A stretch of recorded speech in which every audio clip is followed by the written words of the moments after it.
जिस MI-17 V5 से CDS general Rawat Sulur airbase से वेलिंगटन जा रहे थे, वो भारतीय वायुसेना का सबसे एडवांस्ड हेलीकॉप्टर था। मॉडर्न एरा में उससे ज्यादा दमदार चॉपर शायद ही कोई होगा। इसीलिए हर वीवीआईपी मूवमेंट में इस हेलीकॉप्टर का इस्तेमाल किया जाता था, क्योंकि हर दौरे से पहले 3 स्टेज चेकअप विंग कमांडर जैसे कुशल पायलट ही इसे उड़ाते थे। 8 दिसंबर को भी जनरल रावत के टेक ऑफ से पहले प्रोटोकॉल से जुड़ी सारी तैयारियां हुई। बावजूद इसके हेलीकॉप्टर क्रैश हुआ। इस हादसे में जनरल रावत समेत 13 लोगों की अकस्मात मौत हो गई। ऐसे में देश जानना चाहता है कि आखिर यह हादसा हुआ क्यों। MI-17 V5 क्रैश हुआ कैसे? क्या खराब मौसम, सिग्नल या फिर घना कोहरा इसकी वजह थी, या फिर नीलगिरी के मृत्यु लोक ने 13 जिंदगियों को लील लिया? देखिए हेलीकॉप्टर क्रैश पर ग्राउंड जीरो से 24 घंटे की ये एक्सक्लूसिव पड़ताल।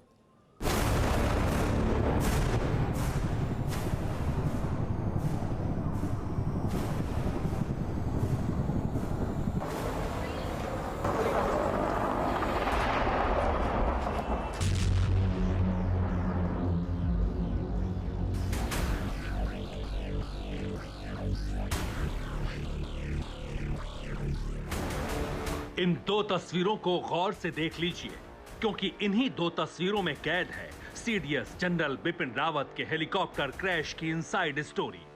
8 दिसंबर को कुन्नूर के नीलगिरी पर्वत पर हुई दिल दहलाने वाली ट्रेजेडी की मिनट टू मिनट थ्योरी।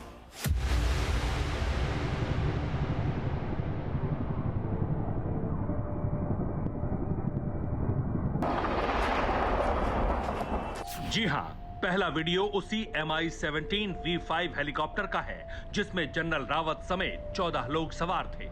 8 दिसंबर को सुबह 11:48 पर यह हेलीकॉप्टर सुलूर एयरबेस से वेलिंगटन की तरफ रवाना हुआ, मगर अपनी मंजिल से चंद मिनट पहले कुन्नूर के पहाड़ी इलाके में क्रैश हो गया।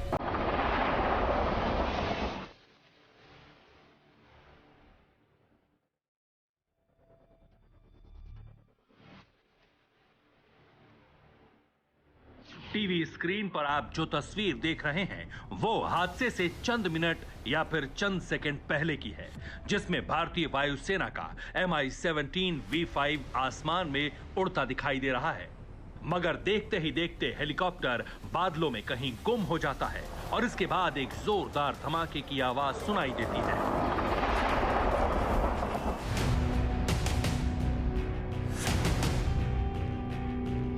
जिस जगह यह हादसा हुआ, वहां कुछ सैलानी भी मौजूद थे। उन्हीं में से एक ने MI-17 V5 का वीडियो अपने मोबाइल से शूट किया। जैसे ही हेलीकॉप्टर क्रैश हुआ, वहां मौजूद हर शख्स चौंक गया। लेकिन धमाके के बाद जो खबर सामने आई, उससे पूरे देश में हड़कंप मच गया।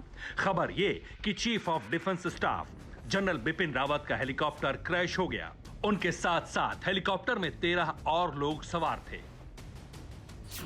एयरफोर्स के MI-17 V5 हेलीकॉप्टर ने कल 11:48 पर सुलूर एयरबेस से अपनी उड़ान भरी, जिसे 12:15 पर वेलिंगटन में लैंड करना था।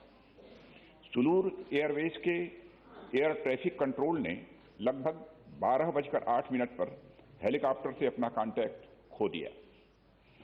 बाद में कुन्नूर के पास जंगल में कुछ स्थानीय लोगों ने आग लगी हुई देखी। जब वे भागकर उस स्थान पर पहुंचे, तो उन्होंने मिलिट्री हेलीकॉप्टर के अवशेष को आग की लपटों से घिरा हुआ देखा। MI-17 V5 भारतीय वायुसेना का सबसे एडवांस, सबसे मजबूत हेलीकॉप्टर है। रूस से खरीदा गया यह हेलीकॉप्टर ऐसे सिक्योरिटी फीचर से लैस है, जिसकी कल्पना आप और हम नहीं कर सकते। तभी तो इस चॉपर का इस्तेमाल तमाम VVIP मूवमेंट के लिए किया जाता है। हर सुरक्षा मानक को यह हेलीकॉप्टर पूरा करता है।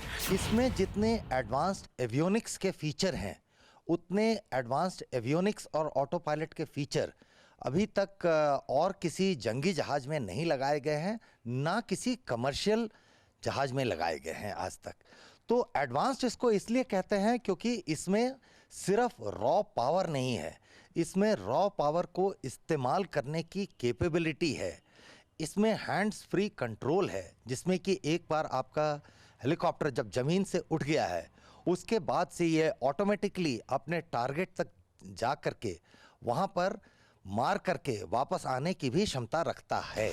ऐसे में हर कोई ये जानना चाहता है कि आखिर ये हादसा हुआ कैसे। कैसे MI-17 V5 नीलगिरी की पहाड़ियों में क्रैश हो गया? इस सवाल का जवाब सफेद रंग के कपड़े में लिपटे इस बॉक्स में कैद है, जिसे टेक्निकल भाषा में ब्लैक बॉक्स कहा जाता है। इसे MI-17 V5 से ही बरामद किया गया है। 8 दिसंबर को कुन्नूर में जनरल रावत का जो हेलीकॉप्टर क्रैश हुआ, उससे बरामद ये ब्लैक बॉक्स वही आखिरी सबूत है जो MI-17 V5 क्रैश की गुत्थी को सुलझाएगा।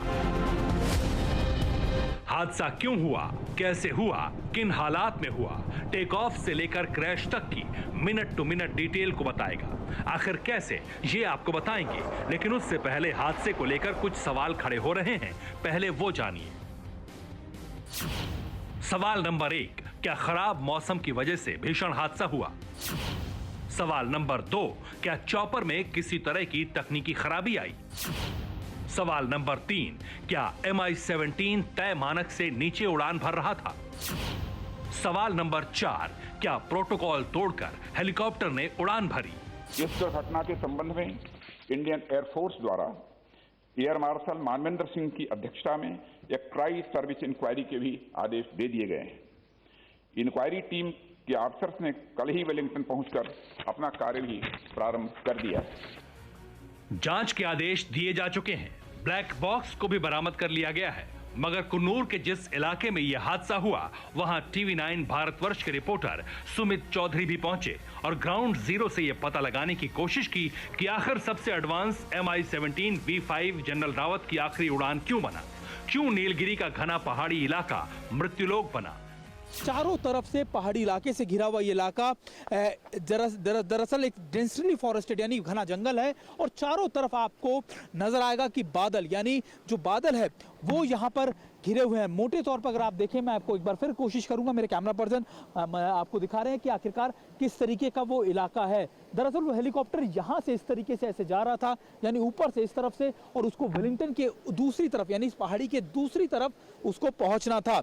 12:20 में यानी लैंडिंग के 10 मिनट पहले उसका क्रैश हो गया, वो भी इस इलाके में। कहा जा रहा है, जो चश्मदीद यहाँ के लोग बता रहे हैं कि उसका जो क्रैश था, जो उसमें आग लगी, वो उड़ान भरते वक्त ही लगी, यानी नीचे गिरने से पहले ही जो हेलीकॉप्टर था MI-17 V5 उसमें आग लग चुकी थी। एक बुढ़ा था, वो बोला था एक आवाज आ गया, एक बुढ़े ने बोला था एक आवाज आ गया, वो मेरे सामने देखा, वो सब वो बोला था, ऐसे जल रहा था। अच्छा, जल रहे देखा, जलता देखा। जलते और कितने लोग थे जब आप यहाँ पहुंचे? वो इधर बहुत लोग हैं, बहुत आदमी। दूर दूर तक दिखाई दे रहे घने जंगल और उनके चारों तरफ मौजूद पहाड़ियां, यहीं पर जनरल रावत का हेलीकॉप्टर क्रैश हुआ। दरअसल इस टेरेन में मौसम किस करवट ले ये कहा नहीं जा सकता। यहां कभी भी बारिश हो सकती है, कभी घना कोहरा हो सकता है। ऐसे में यह आशंका भी जताई जा रही है कि खराब मौसम के चलते कोई रिएक्ट इमरजेंसी हुई, जिसके चलते MI-17 V5 लैंडिंग से पहले ही क्रैश हो गया। मोटे तौर पर उनको करीबन 2:45 मेरे ठीक पीछे यहाँ से करीबन 2 किलोमीटर दूर जो वेलिंगटन स्टाफ कॉलेज है, वहां पर लेक्चर देने के लिए जाना था, लेकिन उससे महज 4 से 5 किलोमीटर दूर यानी इस इलाके में उनका हेलीकॉप्टर क्रैश हो गया। ये जो इलाका है ये वो है जहां पर उनका हेलीकॉप्टर क्रैश हुआ, यानी यहां से थोड़ा सा ऊपर जाते हुए करीबन 300 मीटर के करीब जो ऊपर जो रिजेस है, यानी वहां पर उनका हेलीकॉप्टर क्रैश हुआ। हालांकि इस पूरे एरिया को अभी बंद कर दिया गया है, क्योंकि लगातार फॉरेंसिक की टीम और दूसरी टीमें जो हैं वो यहाँ पर इस इलाके के अंदर अभी इन्वेस्टिगेट कर रही है। इसके अलावा जो लोकल पुलिस है और जो इन्वेस्टिगेशन एजेंसीज है इंडियन एयरफोर्स की भी, वो भी यहाँ पर मौजूद हैं। जिस जगह जनरल रावत का हेलीकॉप्टर क्रैश हुआ, वहां तमिलनाडु सरकार ने स्पेशल कमांडोज की टीम भेजी ताकि ड्रोन के जरिए हादसे की मैपिंग की जा सके। इतना ही नहीं, हेलीकॉप्टर का मलबा जंगल में कहां-कहां गिरा है उसे भी तलाशा जाए। एयरफोर्स का जहां पर लगातार हेलीकॉप्टर क्रैश हुआ था उसकी मैपिंग करने के लिए ड्रोन्स का इस्तेमाल किया जा रहा है। अगर आप मेरे पीछे देखें कि ड्रोन्स की एक पूरी टीम है जो स्टेट गवर्नमेंट की यहाँ पहुंच चुकी है। ये मैपिंग कर कर लगातार देख रही है कि कुछ क्या सबूत मिल पा रहे हैं या फिर क्या चीज़ें होंगी, उसके रिंकेज कहाँ पर टूट के गिरे पड़े होंगे। अगर आप देखें कि अभी ये ड्रोन उड़ाने की यहाँ से कोशिश कर रहे हैं और महत्वपूर्ण ये है कि इसी ड्रोन की मदद से ये लगातार लोग जो है वो यहाँ से इस पूरे इलाके की ना सिर्फ क्लाइमेट को देखेंगे बल्कि ये भी देखेंगे कि आखिरकार किस तरीके से किस लोकेशन में यहाँ से जा रहे हैं। अभी आप देखें कि इस ड्रोन को यहाँ से उड़ाया जा रहा है और ख़ास बात ये कि ऐसी पूरी टीम करीबन कई लोगों की टीम है जो यहाँ पर है। How many people are there? Sir, we are from Commando Force. We are from 10 members from MIT Krompete. Okay. 6 members. Tamil Nadu Commando Force. Tamil Nadu Commando So Force. this is drones you have been flying for what reason? Sir, covering the topology and mapping the area. What leads to the incident take place? Okay. किस वजह से ये पूरी चीजें हुई? What leads to the incident? That's why you are mapping. Yes. How many drones you will be flying? Sir, we are flying 5 drones. We have now Okay. 2 mapping drones, 2 surveillance drones. And how far it go for the mapping and everything? The altitude 3,000 meters, sir. 3,000 meters. Yes. Helicopter crash की जांच हर angle को ध्यान में रखकर की जा रही है, चाहे वो टेक्निकल हो या कुछ और। मगर इस हादसे से जुड़ी सबसे सटीक जानकारी अब सिर्फ ब्लैक बॉक्स, जिसे फ्लाइट डेटा रिकॉर्डर और कॉकपिट वॉइस रिकॉर्डर से ही हासिल की जा सकती है। एफडीआर हेलीकॉप्टर में मौजूद वो सिस्टम है जिसमें किसी भी फ्लाइट से जुड़ी एक डिटेल मौजूद होती है। हेलीकॉप्टर कब उड़ा, कैसे उड़ा, किस हालात में टेक ऑफ किया, उस दौरान उसका इंजन कैसा था, उसके रडार और सिग्नल क्या इनपुट दे रहे थे, पल पल की रिपोर्ट फ्लाइट डेटा रिकॉर्डर में दर्ज होती है। Black box electronic recording device होती है। यह बॉक्स हर प्लेन या फिर हेलीकॉप्टर में लगी होती है। यह उड़ान के दौरान सारी गतिविधियों को रिकॉर्ड करता है। एफडीआर में करीब 30 घंटे का डेटा सुरक्षित रह सकता है। ब्लैक बॉक्स को टाइटेनियम धातु से बनाया जाता है ताकि दुर्घटना के बाद भी ब्लैक बॉक्स सुरक्षित रहे। जैसे इंजन की स्पीड क्या थी, इंजन किस आरपीएम पे चल रहा था, हेलीकॉप्टर की स्पीड क्या थी, हेलीकॉप्टर की हाइट कितनी थी, हेलीकॉप्टर किस रेट से क्लाइंब कर रहा था या मतलब चढ़ रहा था या उतर रहा था। हेलीकॉप्टर में इसके अलावा ऑन ऑफ पैरामीटर्स आएंगे। ऑन ऑफ पैरामीटर्स वो होते हैं जो कि लीक से हट करके, मतलब जो भी नॉर्मल है उससे हट करके अगर कोई भी चीज़ होती है तो ऑन ऑफ पैरामीटर्स के तौर पे उसको रिकॉर्ड किया जाता है। जैसे कि एक वार्निंग लाइट कोई आ गई है, वो ऑन ऑफ पैरामीटर्स पे उसमें रजिस्टर हो जाएगी, उसके अंदर वो ऑन ऑफ पैरामीटर अपने आप आ जाएगा। कोई प्रेशर ड्रॉप हुआ है तो वो प्रेशर ड्रॉप उस पर दिखेगा कि किस समय प्रेशर ड्रॉप और कितना हुआ, ताकि उन कारणों के पीछे फिर उसका कारण ढूंढा जाएगा कि ये हुआ तो क्यों हुआ। एफडीआर को फिट करने का मकसद यही होता है कि किसी दुर्घटना के बाद जांच की जा सके, क्रैश या फिर दुर्घटना के कारणों का पता लगाया जा सके। ठीक इसी तरह कॉकपिट वॉइस रिकॉर्डर भी विमान या फिर हेलीकॉप्टर में फिट होता है, जो क्रू मेंबर और एटीसी के बीच बातचीत को दर्ज करता है। सीवीआर में भी हादसे से पहले की 30 मिनट की रिकॉर्डिंग होती है, जिससे ये पता लगाया जा सकता है कि हादसे से पहले क्रू मेंबर्स के बीच क्या बातचीत हुई। एक हुआ कॉकपिट वॉइस रिकॉर्डर, उसमें तमाम क्रू ने आपस में जितनी बातचीत की, एयर ट्रैफिक कंट्रोल से जो भी बातचीत हुई है या किसी और से कोई भी बातचीत जो भी हुई है, वो सारी उसमें रिकॉर्ड होती है। तो जब हम इसका प्लेबैक सुनते हैं तब हमें आखिरी वाले जो प्लेबैक सुनते हैं उससे हमें ये पता चलता है कि आखिरी पलों में ऐसा क्या हुआ, क्रू आपस में क्या बात कर रहे थे, उन्होंने लास्ट एयर ट्रैफिक कंट्रोल को क्या कॉल दिया।